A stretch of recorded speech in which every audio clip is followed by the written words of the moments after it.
Ladies and gentlemen, welcome to Token Post Interview. I am here joined by Mr. Patrick Childress, the Director of Strategic Development of Bcause, and Mr. Derek A. Gregory, the founder of Paradigm Mining and Consulting. Welcome, sir. Thank you. Thank you. Welcome.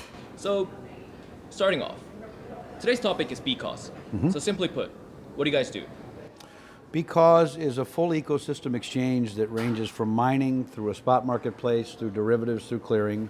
Our founder has coined the term a full stack offering, but we're a fully diverse group building institutional caliber marketplaces to be able to attract institutional users and capital and proprietary trading capital so we can turn this into a marketplace that's institutionally accepted. So, one of the major products that you guys are putting out is the derivatives exchange, right? Derivatives exchange. Could you elaborate further on the services that you guys provide when it comes to derivatives? Sure. So mining and spot are pretty straightforward, I think, to most folks that understand cryptocurrencies. We are building a US CFTC licensed derivatives exchange in the United States. That exchange will have a designation called a designated contract market. It's a DCM application, and that sits alongside a clearinghouse, which will be a DCO application to run the clearing organization. The clearinghouse will have institutional participation from folks like Goldman Sachs and SocGen and those kinds of folks who are trying to find an institutional caliber offering that they can get behind. But our DCM will be the same type of a license that the Chicago Mercantile Exchange or Chicago Board of Trade has in the United States.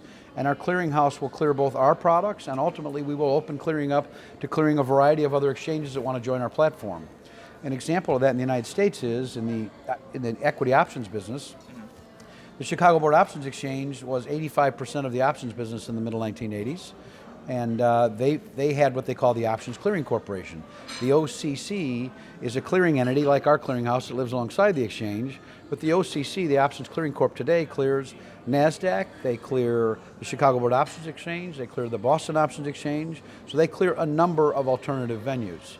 Our clearinghouse will ultimately do the same thing. It will be our clearinghouse that will be partially owned by us and partially owned by the institutional partners, and then we will open that clearing up to other exchanges that want to be able to do institutional caliber clearing.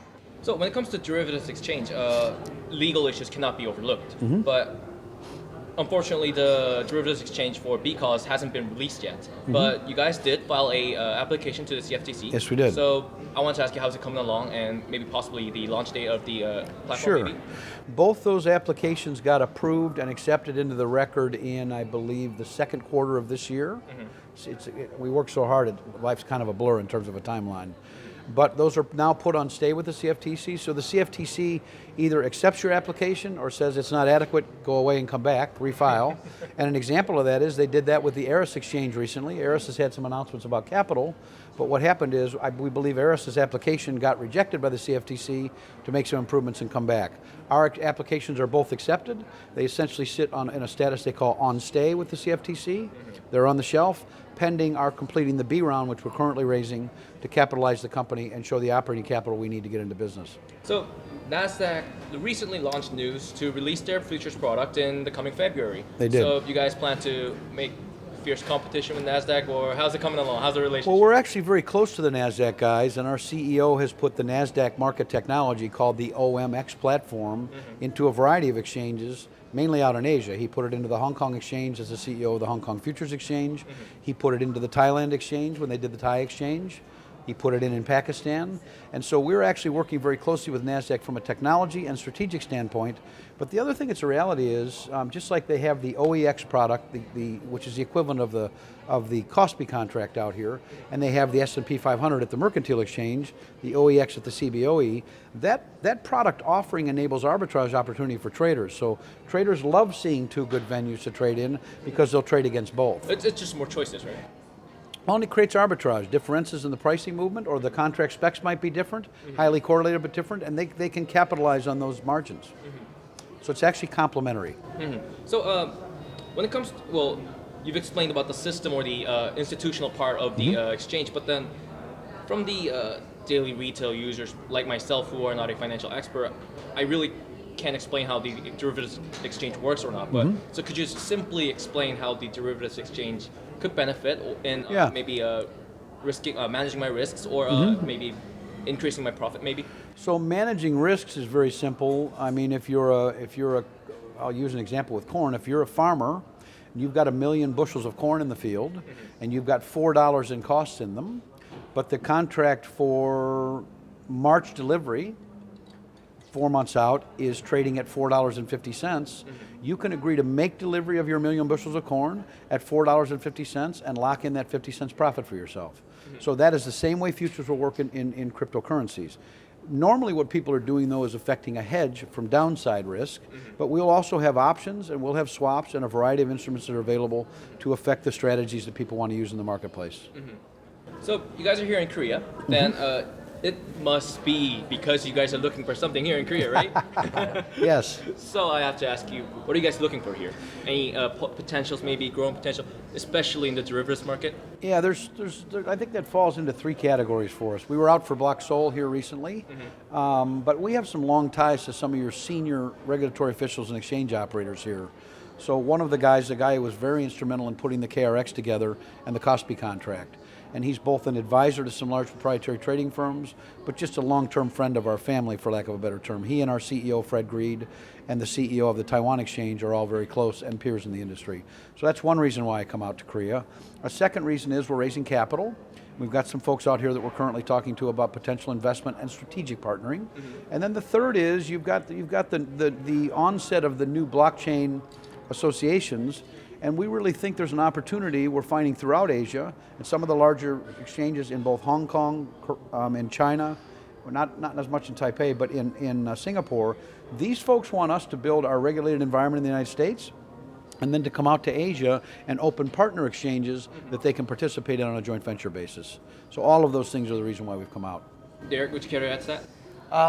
Basically, just what Patrick was saying was, we would like to meet with some of the higher volume exchanges, especially since a lot of the volume is here in Korea, and to see about partnerships because we have, a regulated entity where these, just for example, like Upbit or BitThumb, they have a lot of the access to the retail investors. So possibly getting a partnership to marry the two together. So marrying retail liquidity with institutional caliber liquidity, we think that makes for a much more robust marketplace. Because we can navigate the regulatory space where they can more focus on the retail. Liquidity side. will be far more significant, and you won't be able to manipulate the markets as much with small order flow. We think that makes for a more stable environment. Now, this question's for you, Derek. Yes. You are a mining expert in the field of mining, right? Correct. So I would simply like to ask you, how's the mining business? Because it's a harsh bear market right now. Yeah, well, the mining's tough, and I guess one of the main factors was how much you're getting your electricity for, and then also keeping up with on the mining equipment. So you have about a year's time on a box before they come out with a higher hashing power. But as we were speaking before, we're seeing interest on the OTC side where people will pay a premium for freshly minted coins. Really, And- they would just pay more because it's like freshly minted. Because it's a clean coin, and the provenance of ownership has not been contaminated in any way. It's like getting a $100 bill straight off the press versus a crumpled up one that from It 20 just feels years good, ago. right? When you Yeah, get it a just new feels Bitcoin. good, and mining obviously is a very important part of proof of work coins. Bitcoin, Dash, Decred, Saya. These are some of the coins that I mine. But then when it comes to the profit itself, the break-even point of Bitcoin mining is suggested to be around $6,000, but Yes. nowadays one Bitcoin costs are like 3.5 grand or something. So Yeah, so I mean it's a tough business, and I think that you just have to look at what the price is of how much you're paying to mine a Bitcoin at the end of the year. now the facility itself, it's Yes. located in Virginia Beach, like Virginia you mentioned. Beach, Virginia, And, yes. I saw a news article claiming that the community people living in Virginia Beach are complaining about the mining facility being too loud. There's no question about that. And there have been some articles about it, and I think there's even been some news clips on the news about it. My sense is that they had the permitting done through the local officials to put that in. There's always upcry. I mean, there's always a number of divergent factors that go into these things. When I looked at the stuff that went on with that lady and the people that live there, I could certainly see how they lived next to what was a warehouse that now is putting off a lot of noise relative to the transformers they're running. So I guess I understand that that's a real concern for them. I would have to say I don't think at any time we'd do anything that wasn't kosher relative to the licensing and the laws you have. So it's certainly a consequence. I guess I'm not sure how to mitigate the reality there, but there's no question that went on, and that it's certainly, everybody has their own purview, but we certainly didn't do what we did without getting the approval of the regulatory or the government officials in that area to get the licensing and to put the facility up. And I think they weighed a lot of that based on the jobs that were created and those types of things when they look at that in the community. I think we even got a partial grant from the community to put the facility in. Mm-hmm. So it's always unfortunate, and I'm a middle child. I kind of tend to look at both sides.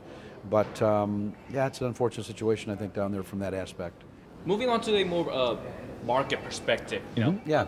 the crypto market is suffering from a harsh bear market right now. All the projects, all the companies are suffering. So we're reaching the end of our interview, but then as a last comment, could you care to share the market prospect that you guys have on the crypto industry? I believe at some point in the future that we will test the all-time high again and go higher, but you know, that could be a year or two, and I don't really know what to tell the people that are kind of caught in the wave right now. I would just say, don't sell at the bottom, hodl, you know, I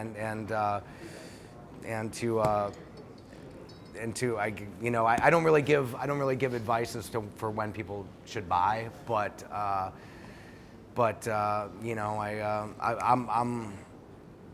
I'm positive that we'll be okay in the long run, or else I wouldn't be doing this. And I've been observing this market for a while, and one of the things that I'm struck by is how real this market is in terms of how markets react to a variety of phenomenon.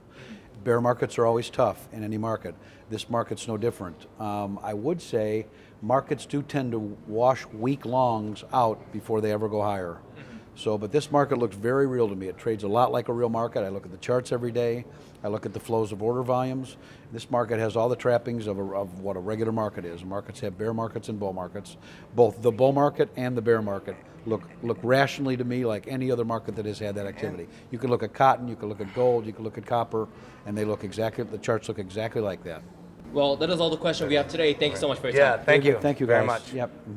Ladies and gentlemen, thank you for tuning in. That was Mr. Patrick Childress, the Director of Strategic Development of Bcause, and Mr. Derek A. Gregory, the founder of Paradigm Mining and Consulting. Thanks for watching. Thank you. Thank you.